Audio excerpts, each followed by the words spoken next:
ضلعی انتظامیہ ہب کی جانب سے متعدد رکشوں کو تحویل میں لینے کے خلاف رکشہ یونین نے احتجاجاً مونرا چوک پر دھرنا دے کر قومی شاہراہ کو بلاک کر دیا۔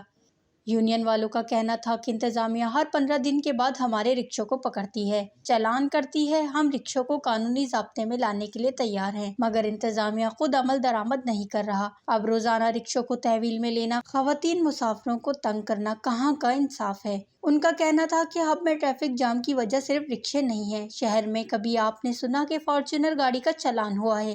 بھی یہی چاہتے ہیں سر، ہر 15 دن میں، ہر مہینے کے بعد یعنی کہ ہم لوگوں کا رکشہ روک رہے ہیں۔ کسی کا اپنا رکشہ ہے، کسی کا قسطوں پہ، کوئی یعنی کہ ڈیوری پہ چلا رہا ہے۔ ہر کسی کا تو اپنا نہیں ہے نا، جس کا اپنا ہے وہ دے گا ہی نہیں اس کو، وہ کیونکہ وہ بول سکتا ہے اس کے ساتھ۔ ہم لوگ ڈیوری پہ چلا رہے ہیں، ہم لوگ بات نہیں کر سکتے۔ اگر بات کریں گے ہمارا رکشہ بھی بند ہوئے گا، ہم بھی بند ہوئے گے۔ ہم لوگ پیچھے فیملی کے لیے سوچ رہے ہیں۔ ڈی سی صاحب ہو یا اے سی صاحب ہو، یہ 600 اگر اس کو نہیں دے گا تو رکشہ نہیں دے گا اس کو۔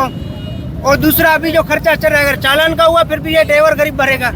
تو مسئلہ یہ مہربانی کریں، میرا جو ہے ریکویسٹ ہے، اپیل ہے، مطالبہ ہے جو ہے نا اپنا سی ایم صاحب سے، بلوچستان سے، کہ مہربانی کرے۔ ویسے آپ جو ہے نا بہت دعویٰ کرتے ہیں کہ جو ہے نا میرٹ ہے، قانون ہے، یہ ہے کہ مہربانی کرے کوئی ایسا جو ہے نا اقدام اٹھائے تاکہ ہر کسی مظلوم کے لیے بہتر ثابت ہو۔ مہربانی۔ ہم انتظامیہ سے درخواست کرتے ہیں کہ رکشاؤں کو قانونی ضابطے میں لائیں، مگر ہمیں عزت سے روزی کمانے دیں۔ Voice news, hub, Balochistan.